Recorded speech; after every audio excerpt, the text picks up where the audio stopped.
할렐루야. 오늘 이렇게 관리부 주체 예배에 오신 여러분 주의 이름으로 환영하고 축복합니다. 이 시간 우리가 특별히 관리부 주체 예배로 모인 만큼 신앙생활 하는 동안 우리가 무엇을 관리해야 하는지에 대해서 한번 말씀을 나눠보고자 합니다. 오늘 전할 말씀의 제목은 하나님의 비밀을 맡은 우리입니다. 여러분, 우리가 우리의 일상생활 속에서 관리하고 있는 것들이 있을 텐데 여러분들은 무엇을 관리하고 계십니까? 이 질문을 제가 저 스스로에게 했을 때 가장 먼저 떠올랐던 게 체중 관리였습니다. 제가 교인교회 처음 왔을 때만 하더라도 날씬했는데 지금은 어느새 풍채가 커졌다라는 소리를 많이 듣습니다. 그래서 이제 체중 관리를 위해서 운동도 하고 먹을 것도 조절을 하지만 쉽지가 않은 거죠. 아무튼 여러분들께서는 또 무슨 관리를 하십니까? 통장 관리, 돈 관리, 그런 가계부 관리 다들 하시지 않습니까? 마구잡이로 흥청망청 쓰는 게 아니라 한 달 월급에서 헌금 빼고 식비 빼고 가스비 전기세 빼고 용돈, 부모님 용돈, 자녀들 용돈 이렇게 생각하면서 우리는 항상 돈 관리를 또 합니다. 또 이 시대에는 필수로 관리해야 하는 게 있는데 바로 개인정보 관리를 철저히 해야 합니다. 우리가 들고 다니는 스마트폰 하나 잃어버리면 그 안에 있는 우리의 개인정보를 누군가 다 도용할 수 있는 그런 무서운 세상에 우리가 살고 있습니다. 그래서 우리는 과거보다 훨씬 더 지금 개인정보 관리에 주의를 기울이면서 살아가고 있습니다. 자, 그렇다면 여러분, 그리스도인으로서 우리는 무슨 관리를 해야 할까요? 이 시간 예수님의 말씀을 통해서 우리가 어떤 관리를 해야 하는지 한번 알아보도록 하겠습니다. 자, 먼저 고린도전서 4장 1절을 함께 한번 읽어보겠습니다. 사람이 시작.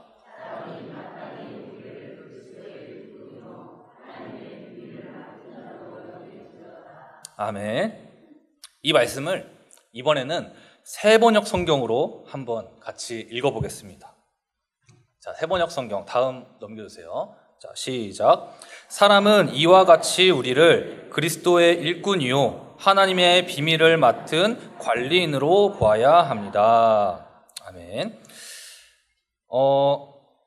여러분, 성경은 그리스도인들이 관리인이어야 한다고 말합니다.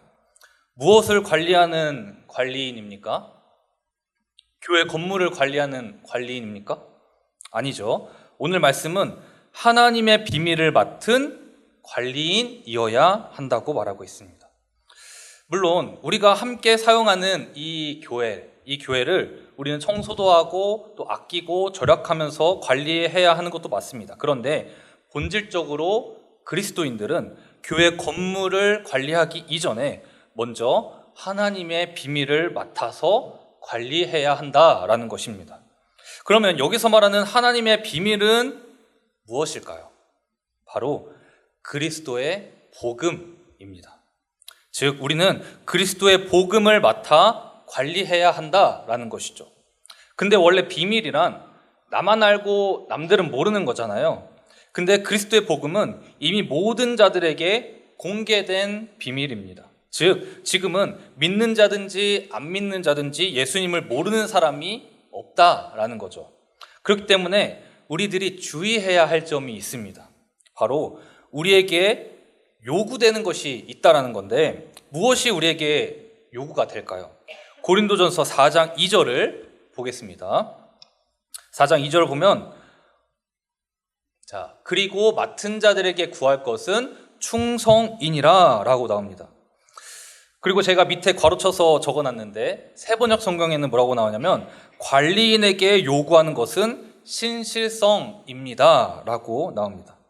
그리스도의 복음이 온 세상에 공개가 된 지금 우리에게 요구되는 덕목이 있는데 그 덕목이 뭐냐? 바로 충성과 신실성이다 라는 것이죠. 왜 그리스도의 복음을 맡은 자들에게 이런 조건이 요구되냐면 예수님을 믿는 사람이든 안 믿는 사람이든 사람들은 우리가 그리스도의 복음을 따라 살기를 기대하기 때문입니다. 믿는 자들도 그리스도인들은 복음을 따라 살아야 돼 라고 기대를 하고, 믿지 않는 자들도 교회 다니고 예수 믿는 사람들은 복음을 따라 살아야 돼 라고 기대를 하면서 우리를 바라본다라는 것이죠. 그러므로 우리는 그리스도의 복음을 맡은 자들로서 품위를 지켜야 합니다. 품위. 보통 경찰대 학생들이나 ROTC 학군단 학생들에게 용모 단정을 위한 품위 유지비가 나온다고 합니다.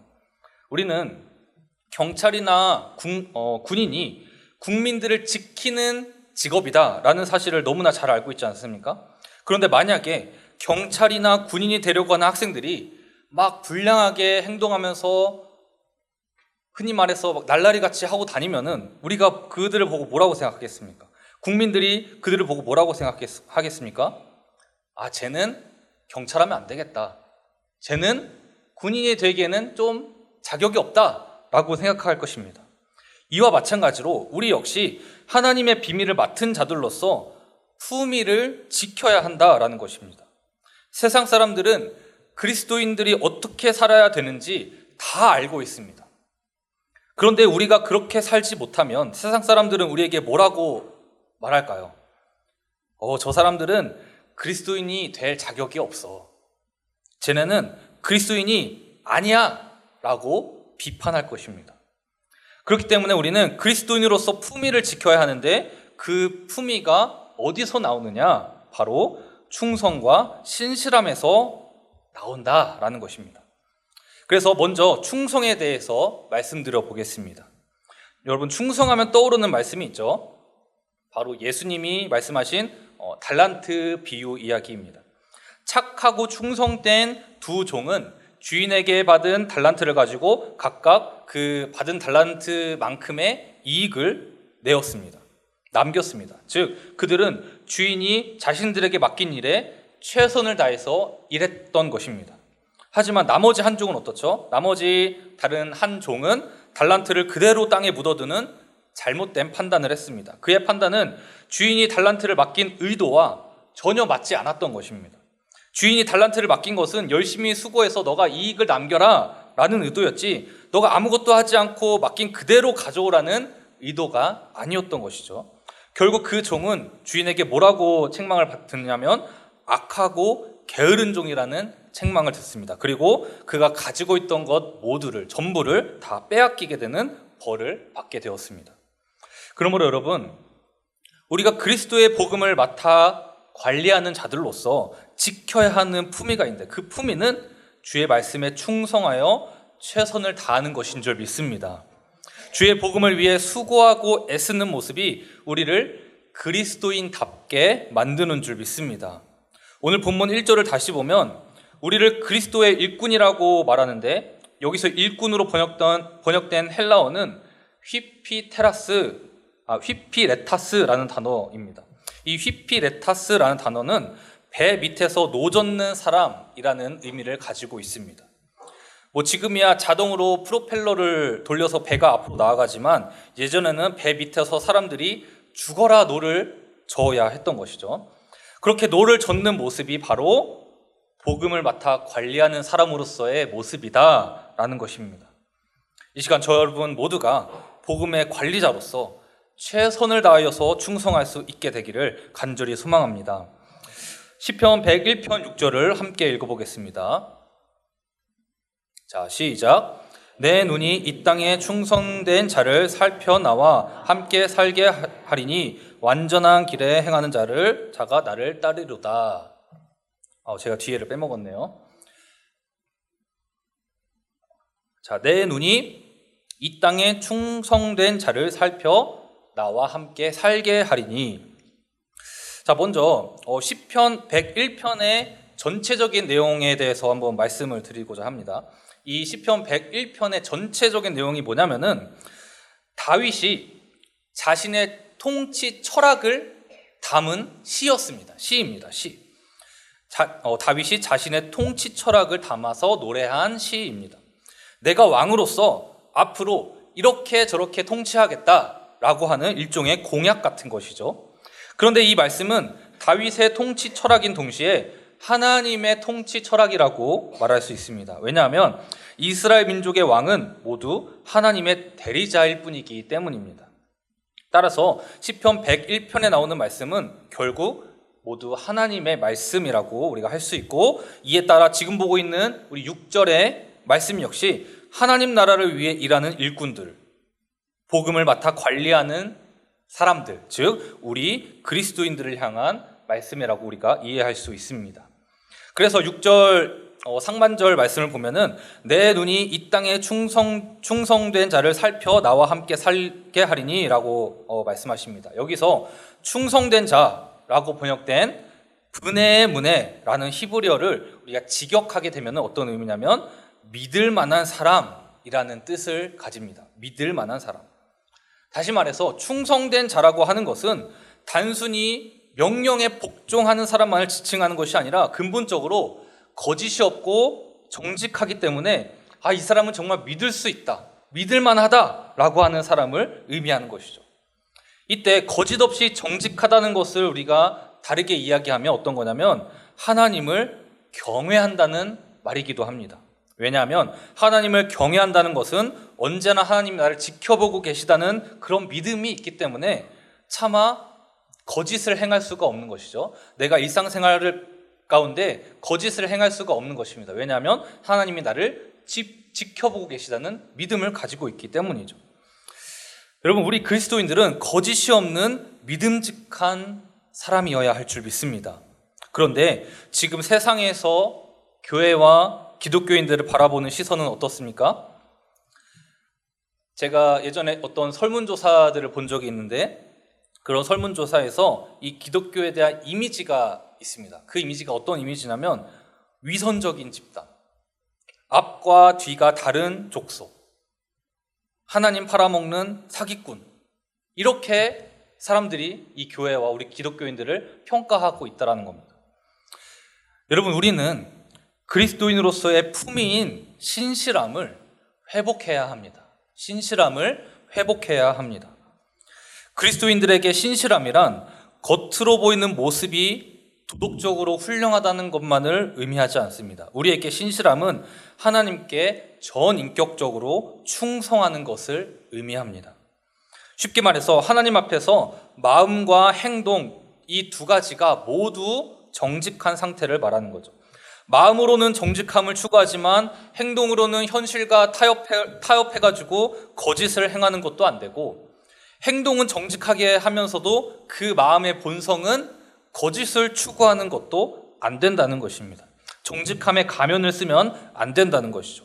결국 하나님이 원하시는 신실함은 무엇이냐? 마음과 행동이 진실함으로 일치되는 것입니다.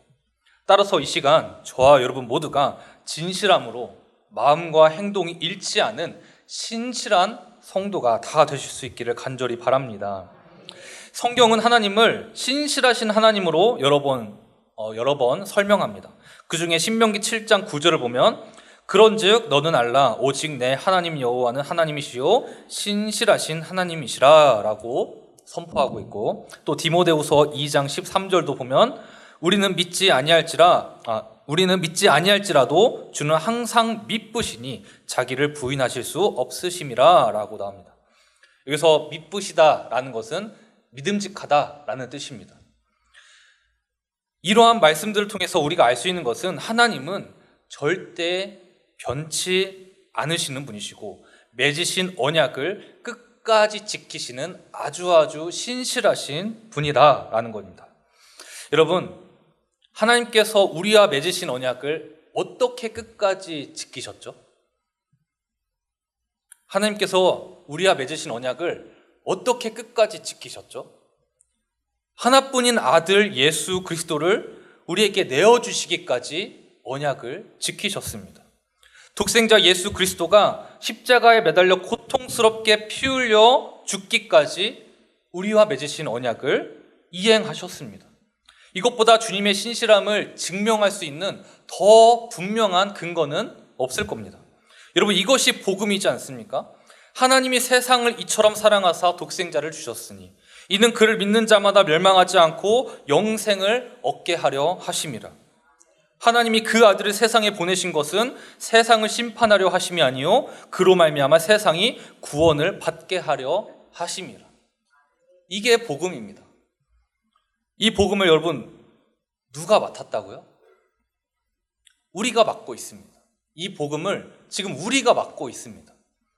따라서 우리는 우리가 맡은 이 복음의 기대에 부응하며 살아야 할 줄 믿습니다.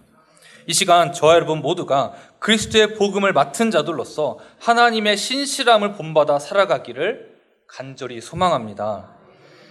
오늘날 교회가 세상에서 신뢰를 잃고 비판받는 이유는 우리가 신실하신 하나님을 믿는다고 하면서도 하나님의 신실함을 반의 반도 담지 못하고 있기 때문일 겁니다. 우리가 교회 안에서는 거룩한 말과 거룩한 행동을 하면서 우리의 행동거지를 관리하지만 교회 밖에서는 전혀 관리하지 않는다는 것이죠.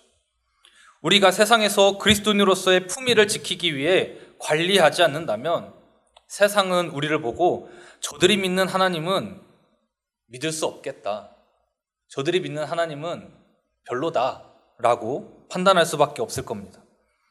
이처럼 신실함은 복음 맡은 자들이 갖춰야 하는 필수 소양인 것입니다.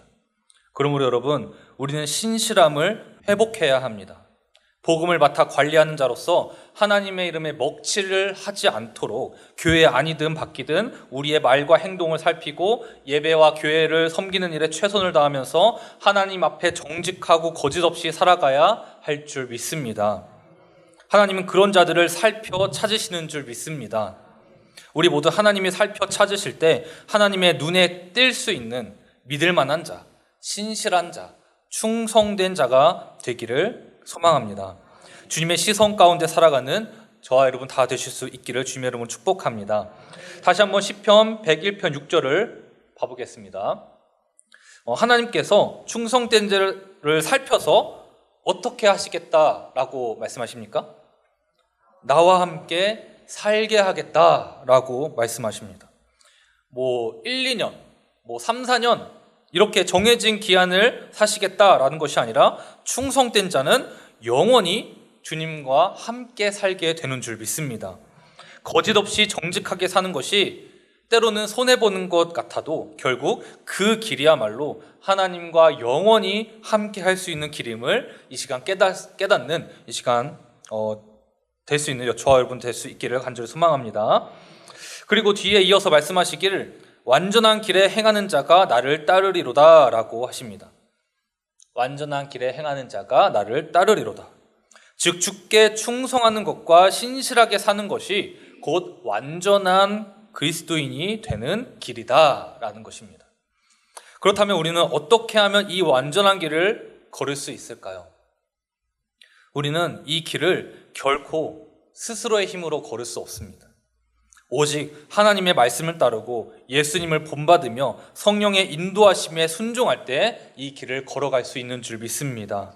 여러분, 우리는 우리 교회를 관리하고 우리의 믿음을 또 관리할 때 충성이 있어야 하고 신실함이 있어야 합니다. 하나님께서는 우리가 어떤 일을 맡았는지 보다도 그 일을 어떻게 감당하고 있는지를 보십니다. 맡겨진 일에 충성하는 자를 기뻐하시고 자기의 유익보다 하나님과 공동체를 먼저 생각하는 자를 기뻐하시며 보이지 않는 곳에서 묵묵히 정직하게 행하는 자를 기뻐하시는 줄 믿습니다. 그리고 그런 자들에게 주님은 영원히 나와 함께 살게 하리라 라고 약속해 주실 줄 믿습니다.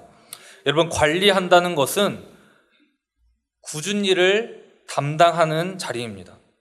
남들이 쉽게 알아주지 않는 일, 때로는 사람들이 지나치면서 당연하게 여기는 일을 묵묵히 감당하는 자리입니다.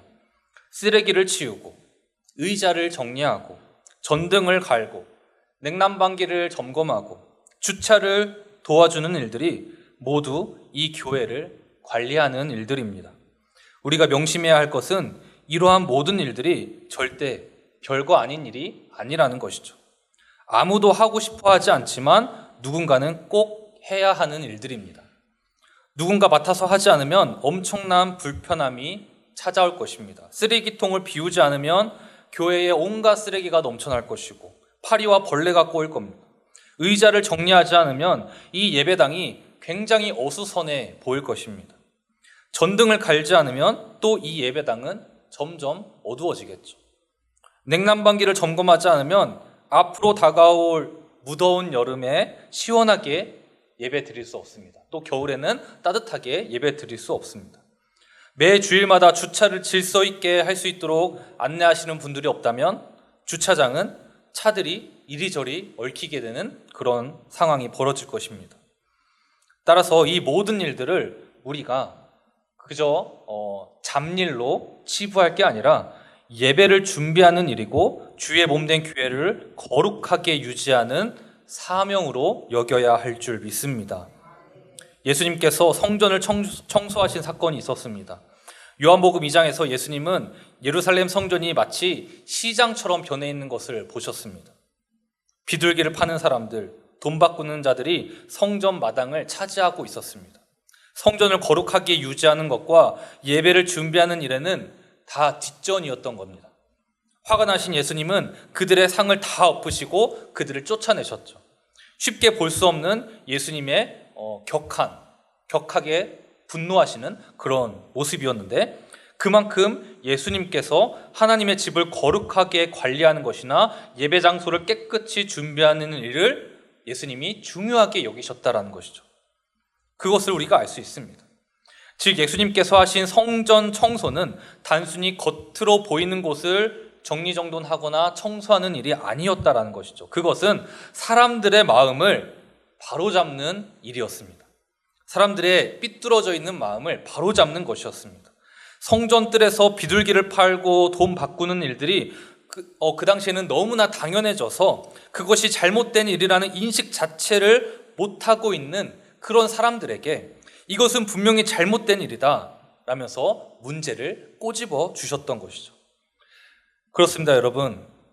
교회를 관리한다는 것은 단순히 위생이나 질서의 문제가 아니라 하나님께로 나아가는 마음 자세를 바로잡는 일인 줄 믿습니다. 따라서 이 시간 교회를 관리하는 우리의 모든 섬김을 통해 하나님께 드려지는 예배가 온전히 준비되고 올바른 마음 자세로 주님 앞에 바로 설 수 있게 되기를 간절히 소망합니다. 작은 섬김 하나하나가 참된 예배로 가는 길을 닦는 일인 줄 믿습니다. 비록 누군가가 나의 섬김을 알아주지 못한다 하더라도 하나님은 우리의 모든 수고를 기억하시고 살펴서 기억하시고 충성된 자를 반드시 귀하게 여겨주실 줄 믿습니다. 나에게 맡겨진 자리에서 주님처럼 정직하고 또 신실하게 또 주님 앞에서 우리의 믿음과 우리의 교회를 잘 관리해 나가는 저와 여러분 다 되실 수 있기를 이 시간 간절히 소망합니다. 기도하겠습니다.